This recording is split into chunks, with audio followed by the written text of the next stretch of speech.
aqui, daqui a pouco nós vamos ler esse texto. Irmãos, o tema hoje da nossa mensagem é a provisão de Deus para nós, a provisão divina de Deus para nós, amém? Veja bem, por causa do pecado, nós entendemos que o pecado entrou no mundo, o pecado entrou no relacionamento de Deus com os homens, né? Todos nós somos pecadores, todos nós nascemos separados da glória de Deus, não é isso que a Bíblia diz? Então, consequentemente, por causa do nosso pecado, né, o pecado ele trouxe grandes necessidades espirituais. Então, hoje nós somos pessoas com muitas necessidades espirituais, mas Deus, maravilhosamente, Ele proveu recursos para satisfazer, para suprir essas necessidades, né? Nós temos necessidades que Deus proveu para que nós pudéssemos ter um relacionamento pleno, para que nós pudéssemos ter um relacionamento satisfatório e para que nós tivéssemos um relacionamento abundante com Deus. Ele providenciou todas as coisas, amém? E quando nós falamos, irmãos, da providência de Deus, dessa provisão de Deus, nós temos que considerar que Deus proveu em três áreas, ou três aspectos, vamos dizer assim, na nossa vida. Primeiro, Deus proveu para a nossa salvação. Deus proveu para a nossa santificação. E terceiro, Deus proveu para a nossa glorificação. Você pode repetir comigo esses três pontos aqui? Amém? Deus proveu para a nossa salvação. Segundo lugar, Deus proveu para a nossa santificação.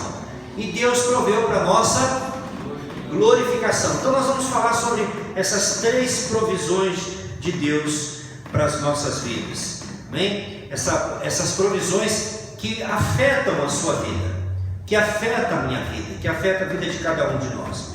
Então vamos olhar agora, nesse texto de Pedro, a primeira provisão de Deus foi a provisão da nossa salvação. O texto sagrado diz assim: porque também Cristo padeceu, né, sofreu, padeceu, uma vez pelos pecados, o justo pelos injustos, para levar-nos a Deus, mortificado na carne, ou morto na carne, mas vivificado pelo Espírito. Então, a boa notícia do Evangelho é que Deus providenciou um Salvador para mim e para você. Jesus é o nosso Salvador. Jesus se dispôs, né, a receber a penalidade do nosso pecado. O nosso pecado caiu sobre Jesus, né? Eu quero que você imagine comigo agora, né, Jesus no seu reino, né, sendo Deus, adorado pelos anjos, cercado de glória, cercado de poder, cercado de toda autoridade. Tudo estava ali debaixo dos seus pés, tudo estava debaixo do seu controle. E o que ele faz? Ele entra na nossa história como homem, como um ser humano, como eu e você. E agora Jesus vai experimentar sofrimento, Jesus vai experimentar abandono, Jesus vai experimentar traição, porque ele foi traído por um dos seus discípulos. E agora ele vai enfrentar dificuldades, ele vai enfrentar sofrimento, ele vai enfrentar dor, cansaço, né? Aquele que um dia experimentou toda a glória, todo o amor, né? Lá no céu ele era pleno, ele não tinha nenhum tipo de sofrimento, e agora, mais do que isso, ele vai ser rejeitado pelo Pai, porque ele vai carregar sobre si os nossos pecados, porque ele sabe que para que a gente tenha um relacionamento, ele precisa ser a provisão para o veneno, o mal do nosso pecado. Ele precisa morrer pelos nossos pecados. e Ele sofre por nós. Você não precisa abrir, eu vou ler rapidamente aqui, mas eu quero que você anote para você ler depois na sua casa. Filipenses, o apóstolo Paulo em Filipenses capítulo 2, versículo 6 ao 8, olha que descrição tocante, o meu coração é tocado por esse texto. Quando ele vai falar de Jesus, ele diz assim: que sendo em forma de Deus, não teve por usurpação ser igual a Deus. Então significa o seguinte, que Jesus, enquanto ele esteve aqui na terra, ele era Deus, amém? Mas ele nunca se valeu desse direito. Jesus nunca falou: olha, você me respeita aí porque eu sou Deus, senão eu te mato. Imagina Jesus quando foi levado para Pilatos. A Bíblia diz que pegaram canas e davam na cabeça de Jesus, colocaram uma coroa de espinho. Falaram: você é rei, então todo rei precisa de uma coroa. Só que não colocaram uma coroa de ouro, colocaram uma coroa de espinhos. E não é espinho pequenininho não, viu gente? Eram espinhos assim, ó, desse tamanho. Furaram a cabeça de Jesus. Ele não poderia, naquele momento, só dizer assim: vem uma legião de anjos agora e acaba com tudo isso aqui. A Bíblia fala que um anjo entrou em Samaria e matou mais de 120 mil pessoas. Um anjo. Jesus, se ele quisesse, ele falava assim: chega, Pai. E viria milhares de anjos, teria decepado a cabeça, teria destruído, aberto um buraco no chão e engolido todo. Mas ele, sendo Deus, não usou desse direito. Antes, o texto vai dizer aqui, ao invés de reivindicar esse direito, o texto diz assim: mas fez a si mesmo de nenhuma reputação. Olha que interessante. Você e eu, nós temos uma reputação. Se alguém falar mal de você, você vai ficar chateado, não vai? Eu vi a Ivete, um exemplo, tá? E a Ivete, sei lá, fala alguma coisa que mancha a tua reputação. Você não vai ficar chateado conforme você vai lá até tirar satisfação com a pessoa? Porque você tem uma reputação. Jesus abriu mão de reputação. O texto diz que ele tomou sobre si a forma de servo. Outra coisa, você é um ser humano, eu sou um ser humano, certo? Jesus desceu não só na forma de homem. A Bíblia diz que ele desceu na forma de servo, forma de escravo. O escravo naquela época não tinha reputação. O escravo ou servo daquela época era uma mercadoria de comércio, era uma mercadoria de troca. Então Jesus não apenas desceu para o nosso nível humano, mas ele desceu, ele conseguiu encontrar um degrau abaixo de nós, porque ele se fez servo. Então ele não tinha, o servo naquela época não tinha vontade, o servo naquela época não tinha opinião, era um escravo. Como no Brasil nós tivemos escravos antigamente. Para que serviu o escravo? O escravo cozinhava, o escravo cuidava da lavoura, né? O escravo não tinha direito a nada, não tinha nem liberdade. Quem deu a carta de alforria, quem foi que deu a carta?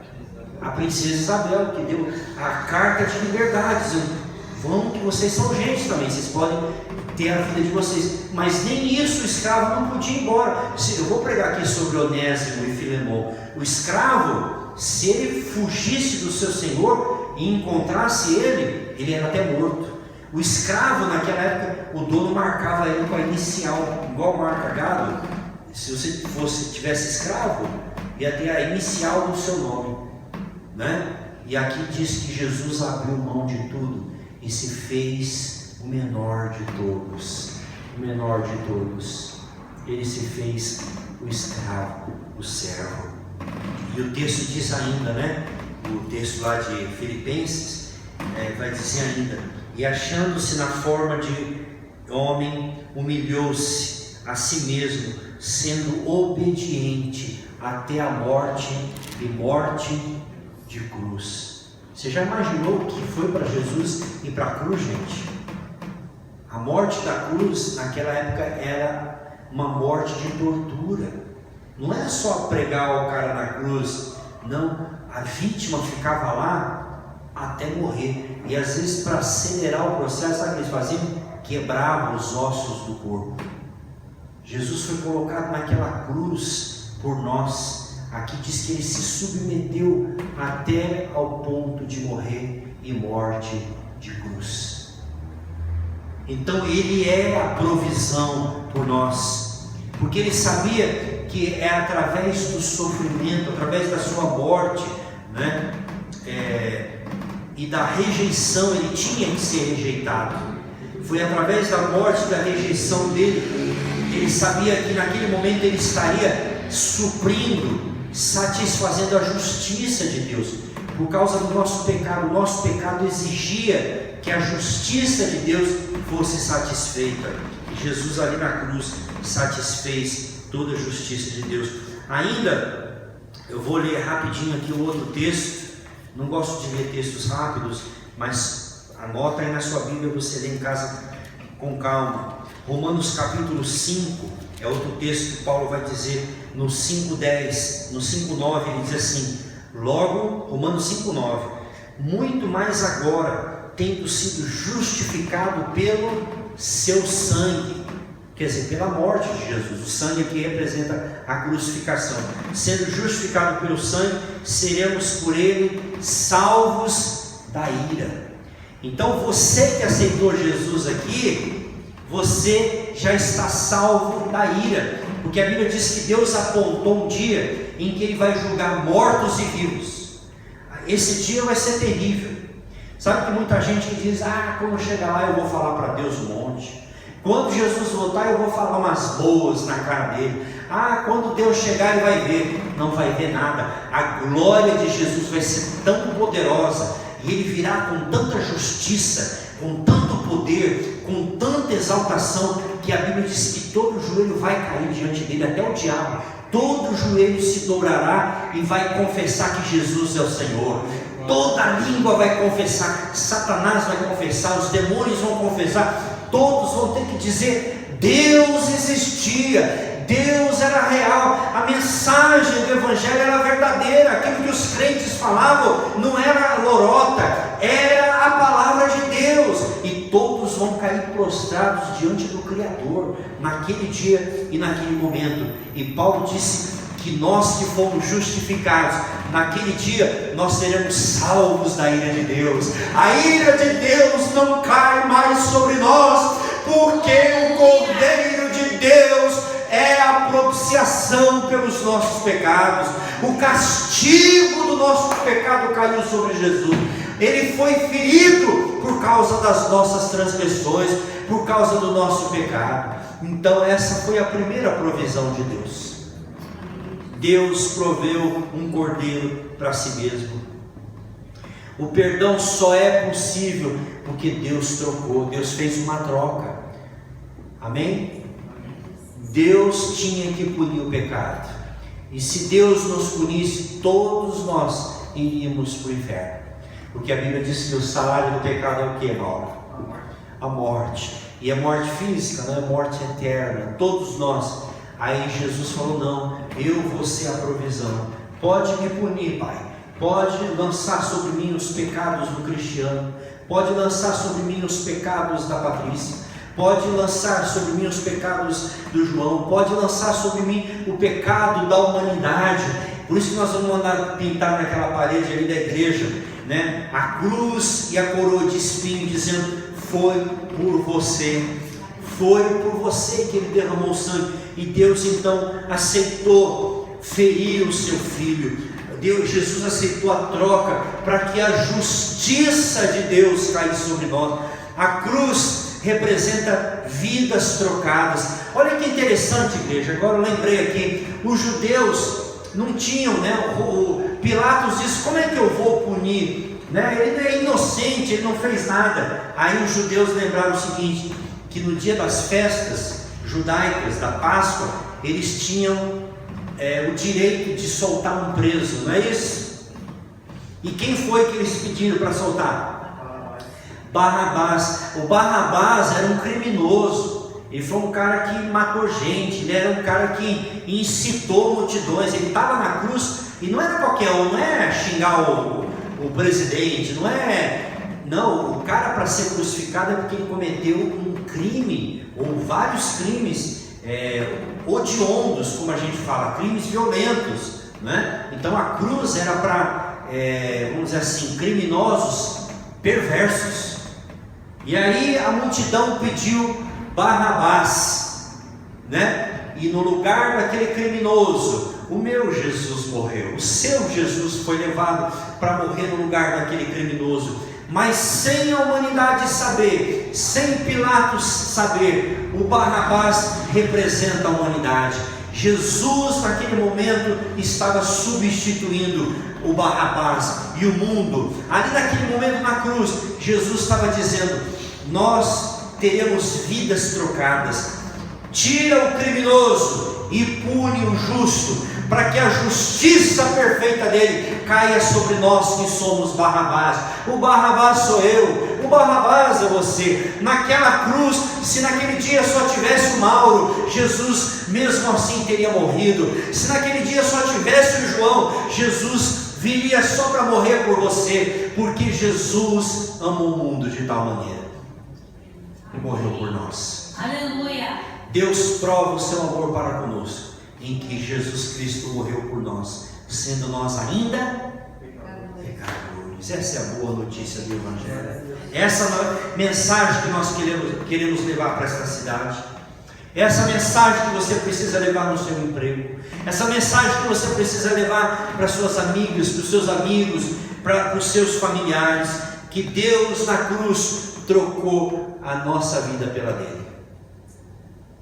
Ele foi punido pelos nossos pecados, porque ele sabia que não haveria salvação se não fosse assim. E tudo que Deus espera de nós é que a gente coloque a fé na pessoa do seu filho. Amém? Que a gente coloque a fé para que essa vida seja trocada. Para que nós recebamos a salvação, nós precisamos colocar a fé em Cristo. E sabe, quando a gente fala de Jesus, o que mais exige das pessoas, Deus não exige obras de ninguém, Deus não exige perfeição de ninguém. A única coisa que Deus exige do pecador é uma atitude de humildade. Por isso que a salvação às vezes é tão difícil para muitas pessoas, porque às vezes a pessoa ele tem dinheiro, às vezes a pessoa acha que compra todo mundo, e você chegar diante de Deus, admitir que você é um pecador, que você está perdido, às vezes o orgulho do homem não deixa. Por isso que Jesus falou que só entra no reino dos céus quem tiver um coração igual de uma criança. Tem que ser como uma criança, tem que ser humilde. O Evangelho é o caminho da humildade, né? É reconhecer que nós não temos nada para apresentar diante de Deus, nós não temos nada para nos defender diante de Deus. Por isso que nós vamos a Deus através de Jesus. E a Bíblia diz que Deus abate os soberbos, mas Deus dá o quê? Deus dá graça a quem? Aos humildes. Aceitar Cristo é uma atitude de humildade, é você reconhecer, admitir a sua falência. Por que é ser como uma criança? Porque é ser dependente. Foi Jesus que falou isso, lá em Marcos 10,15, vou ler aqui também, Marcos 10,15. Olha o que Jesus fala em Marcos 10,15. Eu estava lendo ontem, hoje. Em verdade vos digo que qualquer que não receber o reino de Deus como menino ou como criança, de maneira nenhuma entrará nele. Eu já compartilhei com vocês aqui, um amigo do meu pai que me deu uma carona uma vez, um advogado de muitos anos, maçom.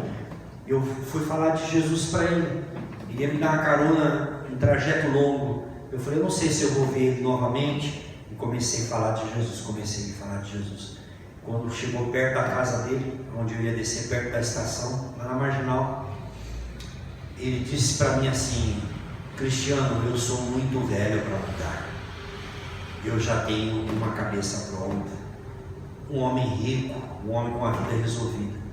E eu disse para ele, eu me lembro, eu falei: eu sei que o senhor é uma pessoa muito mais velha do que eu, inclusive, mas um dia você vai estar diante de Deus e Ele vai perguntar para você: o que você fez com a oferta e com o sacrifício do meu filho? O que você fez com a oportunidade? Depois do passado tempo eu soube que ele faleceu, né? Então eu não sei, não vou julgá-lo, mas ele teve a oportunidade dele. Mas em outras palavras, ele disse: eu sou velho demais, né? Eu sou sábio demais, eu sou entendido demais, eu sou. E o Evangelho é para aquelas pessoas que admitem o seu fracasso. Teve um outro amigo do meu pai também, eu já contei essa história aqui, eu acredito. Um holandês, o Carl, morava lá perto de casa, amigo do meu pai. Meu pai uma vez aceitou Jesus, né? Meu pai era um homem das noitadas, um homem dos rolês aí, dos passeios, das noites de show, casa de show. Mas quando meu pai se converteu, ele largou tudo. Foi uma conversão tão linda, tão radical, tão profunda. E meu pai, sedento por Jesus, foi falar de Jesus para vários amigos. E ele foi falar de Jesus para esse Carl, amigo dele, um holandês casado com uma baiana, uma brasileira amiga de muitos anos. E eles moravam numa casa muito linda lá em Interlagos.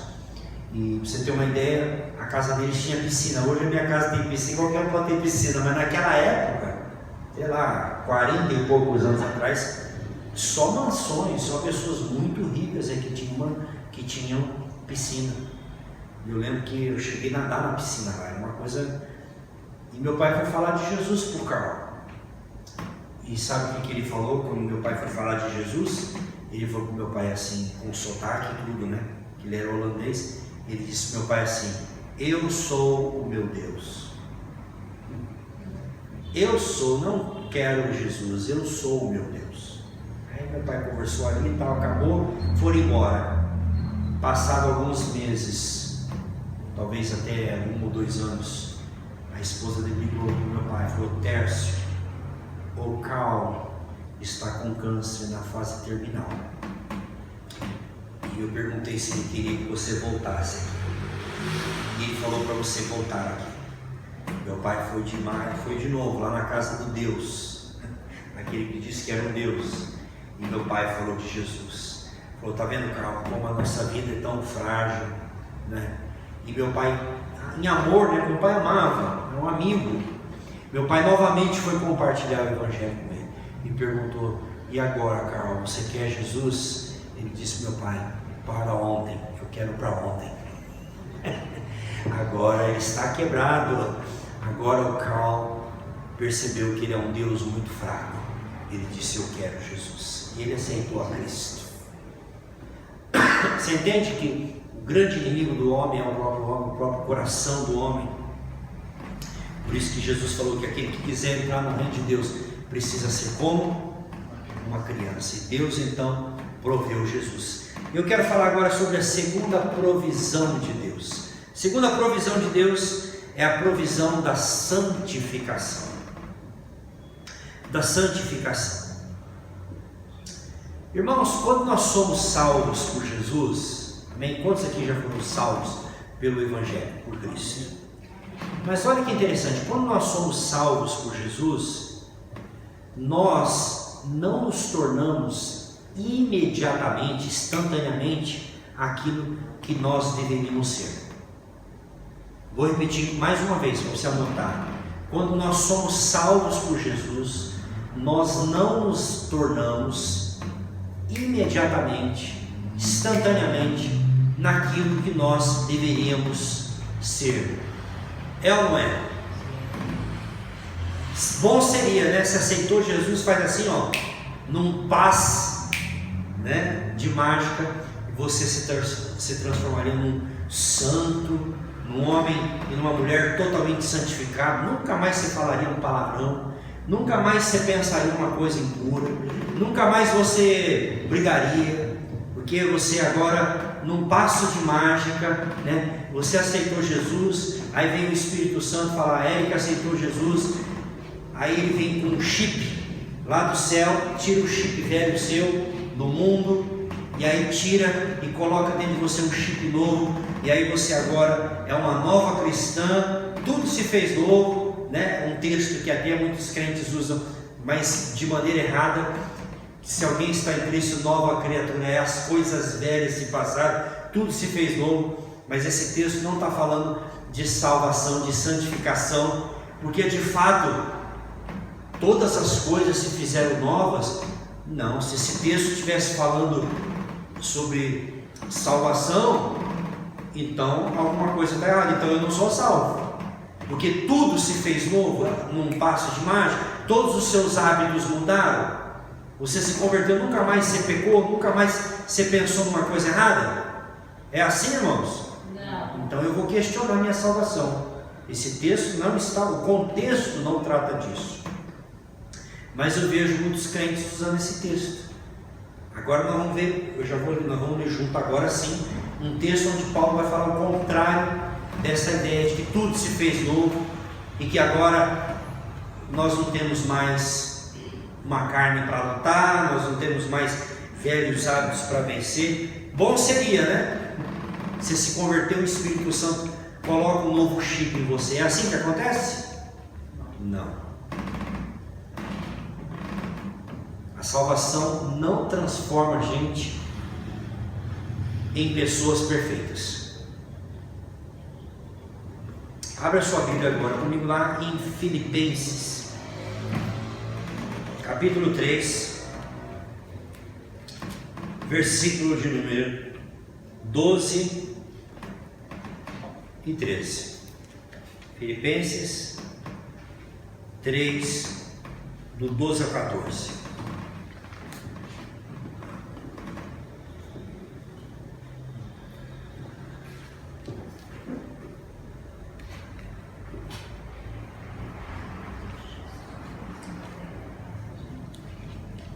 Filipenses 3. Nossa igreja é uma igreja nova, então a gente vai esperar um pouquinho. Os irmãos são novos na fé, vamos guardar, amém? Sem problema, sem pressa.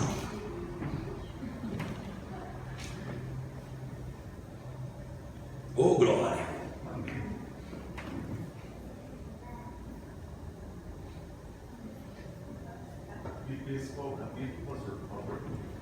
Capítulo 3, versículo 12 e 13.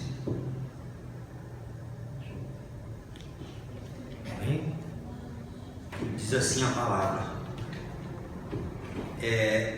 não que já tenha alcançado, ou que já seja aperfeiçoado ou perfeito, mas prossigo para alcançar aquilo para o qual também fui preso por Jesus Cristo. Você entendeu o que Paulo está falando aqui? Ele falou: eu não alcancei ainda a perfeição, eu não alcancei a ressurreição ainda. Essa perfeição a gente vai alcançar na ressurreição. Mas ele está dizendo, no entanto, nós estamos caminhando, prosseguindo para o alvo. Mas é uma caminhada. Versículo 13. Irmãos, e olha que é Paulo que está falando, o ídolo da minha mulher aqui, né,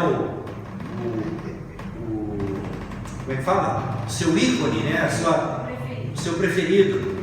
Ele diz aqui, irmãos, no 13: quanto a mim, não julgo que o haja alcançado. Então, assim, não atingi ainda, não alcancei ainda, mas uma coisa eu faço, que é esquecendo-me das coisas que para trás ficam.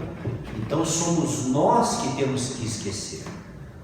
Amém? Quando ele fala lá em Coríntios, 2 Coríntios, se alguém está em Cristo, nova criatura, as coisas velhas já passaram e tudo se fez novo. Ele está falando na perspectiva de Deus, não nossa.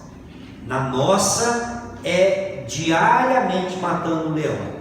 Na nossa é o que está aqui, ó, esquecendo-me das coisas, é eu que tenho que esquecer. Ele diz: uma coisa eu faço, então é você e eu que temos que fazer, avançando para as questões diante de mim, prossigo para o alvo, pelo prêmio da soberana vocação de Deus em Cristo Jesus. É a mesma coisa, em outras palavras, daquilo que Pedro vai falar na sua segunda carta, no capítulo 3, versículo 18, quando ele diz o que? Antes crescei na graça e no conhecimento. Então, se ele está falando crescer, é uma coisa que a gente tem que desenvolver. Então nós temos que nos esforçar na dependência de Deus, rumo à mudança que Deus tem para a nossa vida. É um passo atrás do passo, né? O Taio está aprendendo a andar, não é assim? Já está andando aí. Mas eu lembro no começo ele desequilibrava, né? Ficava bambeando a perna, aí não vai ganhando confiança, vai andando. Agora ninguém segura o bebê, né? Domingo eu até fechei a porta da igreja aqui depois do culto, porque se deixar ele vai lá no meio da rua, quer desbravar o mundo, né? Agora ninguém segura esse bebê. Se vacilar, né? Quando vê já está lá no meio da rua, só Deus sabe, é o perigo, né?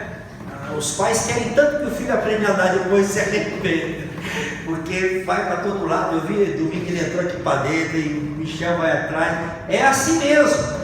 E nós que estamos crescendo em Cristo é a mesma coisa. Você está aprendendo, alguns ainda estão engatinhando, outros ainda estão assim, ó, segurando na parede nas coisas. Mas o objetivo de Deus é que você caminhe, que você não pare, que você não olhe para a direita, não olhe para a esquerda, não se desvie do caminho, mas que você, ainda que aos trancos e aos barrancos, mas que você continue perseguindo Jesus. Amém? Nós vamos aplicando o Evangelho a cada dia na nossa vida. Cada dia nós vamos praticando essa palavra. Gente, não pensa que eu sou perfeito, não. Não pensa que às vezes eu olho para a minha vida e falo: nossa, tem tanta coisa para melhorar ainda. Eu tenho que melhorar como marido, eu tenho que melhorar como pastor, eu tenho que melhorar como servo de Deus. A nossa vida, mas o que é gostoso é isso, é quando você olha para o teu espelho, você vê que cada dia você está se superando. Você pode até fracassar aqui e ali, mas se você permanecer, você vai vencer todas aquelas áreas que talvez você hoje tenha vergonha e que você se vê fraco. Em nome de Jesus, amém? Deus sabe que nós fomos salvos de forma instantânea, mas que a santificação é um processo até Jesus voltar. Até Jesus voltar, nós estamos no processo de santificação, um processo de crescimento. Mas o que é gostoso, irmãos, é saber que Deus proveu todas as coisas. Deus proveu palavra para nós. Amém? Deus proveu para nós o Espírito Santo que nos encoraja. Deus proveu a oração nos alimenta, nos fortalece. Deus proveu uma igreja para que nós tenhamos um crescimento também juntos. Como igreja, eu preciso de você, irmão, assim como você precisa de mim. A igreja é um lugar de encorajamento. A igreja é a hora de você dizer assim: não para não, irmão. Para não, vamos para frente, vamos junto, vamos seguir, ó. Você está fraco, gruda aqui no meu braço e junto nós vamos caminhar. É um estendendo a mão para o outro, é um, sabe, soprando a fé do outro, é um encorajando o outro. Isso é ser igreja. A igreja é o lugar de todas as pessoas imperfeitas. Quem olhar para nós aqui vai ver que nós somos um grupo de pessoas imperfeitas. Mas tem a boa notícia.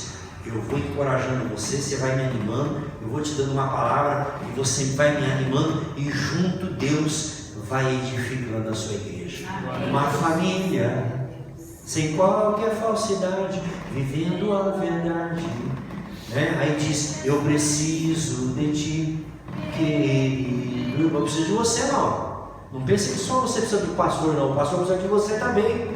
Amém? Nós precisamos uns dos outros, e juntos nós vamos chegar à maturidade em Cristo. Aleluia. Então, essas são as provisões de Deus. Sem o crescimento nós não teríamos, né? Paulo disse assim para Timóteo: fortifica-te, né? Exercita-te na piedade. Essa palavra exercita-te que ele fala para Timóteo, você tem que exercitar a sua piedade, é a palavra no grego ginazo, que é da origem a palavra ginásio ou ginástica. Olha que interessante. Paulo está dizendo: você tem que malhar na fé, assim como você está lá. A Érica às vezes põe lá foto na academia, né? Levantando, fazendo, assim como você faz a ginástica física, né? Nós estamos aqui fazendo a ginástica espiritual. Deus espera que a gente soube, Deus espera que a gente transpire, Deus espera que a gente exercite na fé, para que a gente possa crescer na fé a cada dia. Amém? É Deus que faz a obra, mas Deus espera que nós cooperemos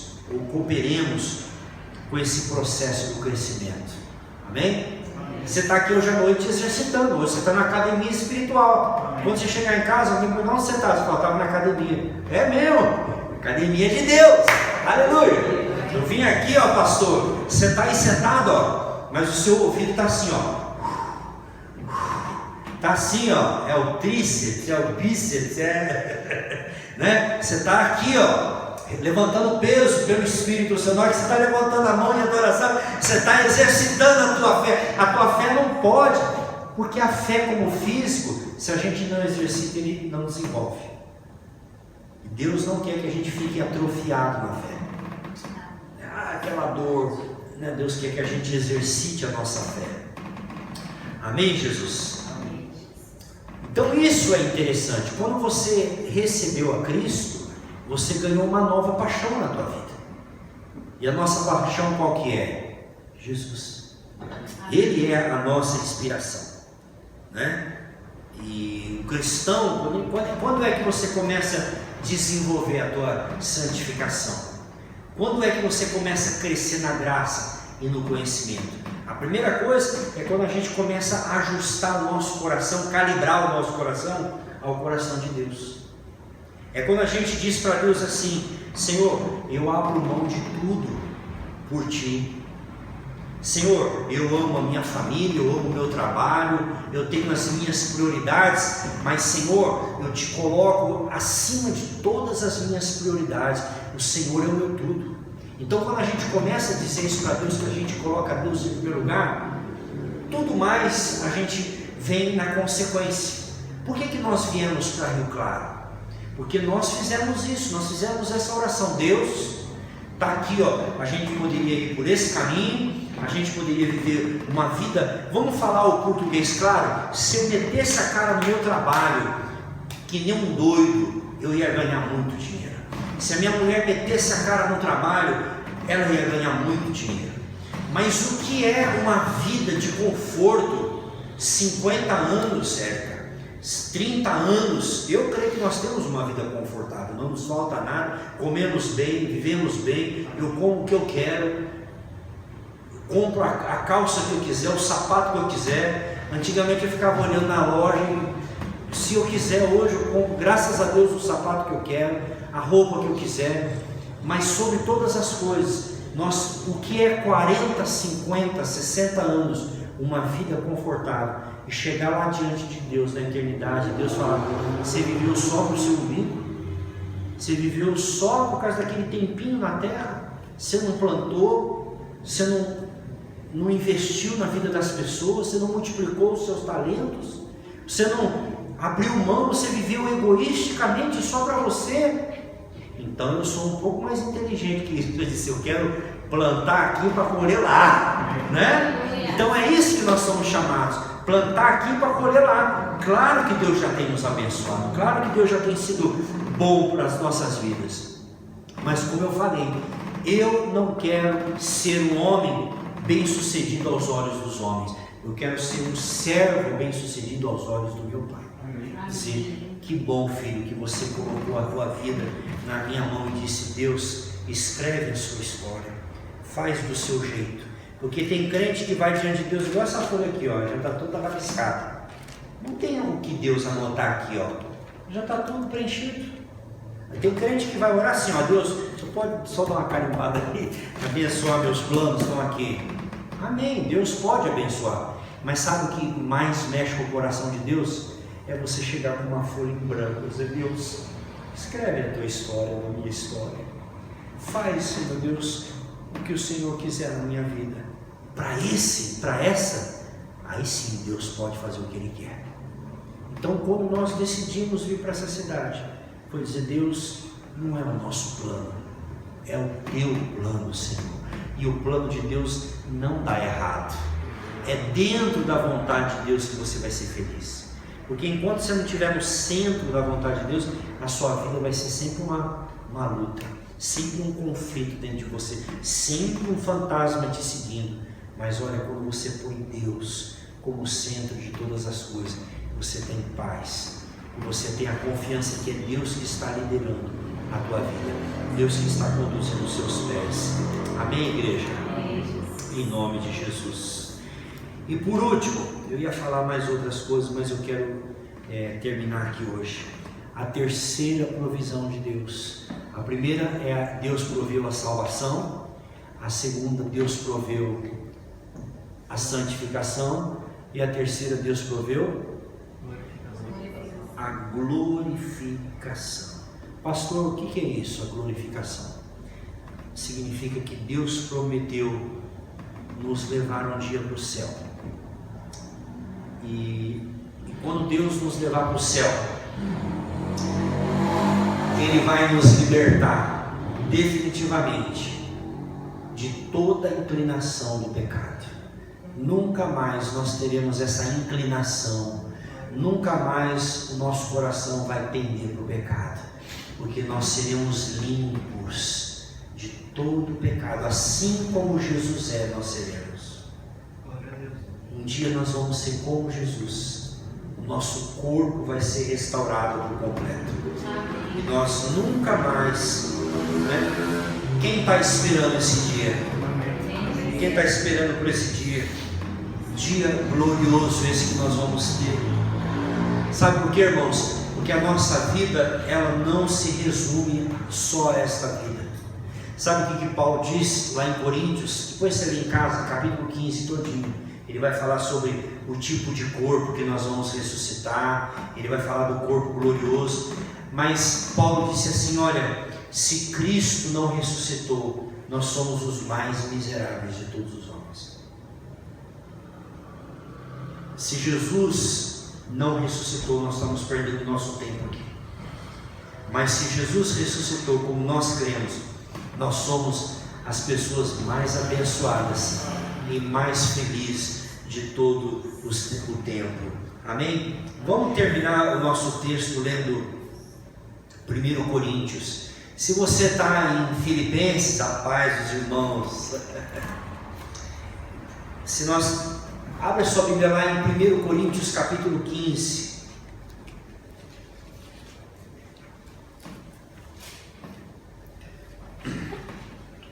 Olha que palavra tremenda essa de Paulo, 1 Coríntios 15. Depois você lê em casa o capítulo 15 todo, gente, que ele vai falar da glorificação toda, né?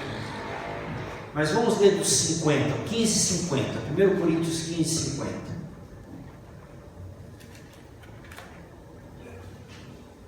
A partir dos 50 diz assim: e agora digo isso, irmãos, que a carne e o sangue não podem herdar o reino de Deus, nem a corrupção herdar a incorrupção. Eis que vos digo um mistério. Olha o mistério que ele vai falar. Na verdade, nem todos dormiremos, mas todos seremos transformados. O que ele está dizendo é o seguinte: que antes de Jesus voltar, muita gente morreu, amém? Minha mãe morreu, muitos hoje mesmo morreu um pastor lá. Mas ele diz o seguinte: independente de quando Jesus voltar, quem morreu ou estiver vivo, ele diz, nem todos morreremos, mas todos seremos transformados.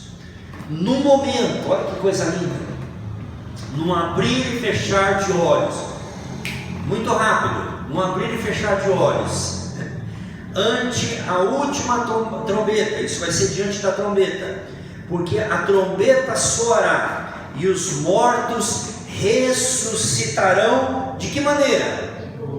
Incorruptíveis. Olha que fantástico isso. Você não vai ressuscitar em outro corpo, vai ser no teu corpo. Só que quando, vamos supor que você morreu, tá? Jesus, você não está vivo. Minha mãe vai.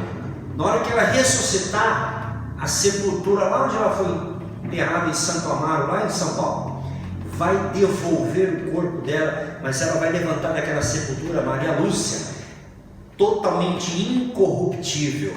A fisionomia vai ser a mesma, nós vamos nos identificar no céu, tá? Não pense que lá no céu eu vou olhar e falar, acho que eu te conheço em algum lugar. Não, eu vou lembrar as suas características físicas, João, vão continuar as mesmas, seus traços. Então nós vamos rever os amigos, nós vamos rever os irmãos e parentes, amém? E nós seremos, aqui Paulo está considerando que se Jesus viesse, né, na vinda dele, no tempo que ele viveu aqui, nós seremos transformados. No 53, porque convém isto, que o que é corruptível se faça o quê?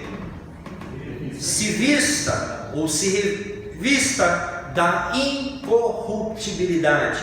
Isto é, que o mortal se revista da imortalidade. Então esse corpo vai ser o mesmo, porém ele vai estar, ele vai receber uma capacidade incorruptível, indestrutível, ok? E quando isto que é corruptível se revestir da incorruptibilidade, isto é, o que é mortal se revestir da imortalidade, então cumpre-se-á a palavra que está escrita: tragada foi a morte na vitória.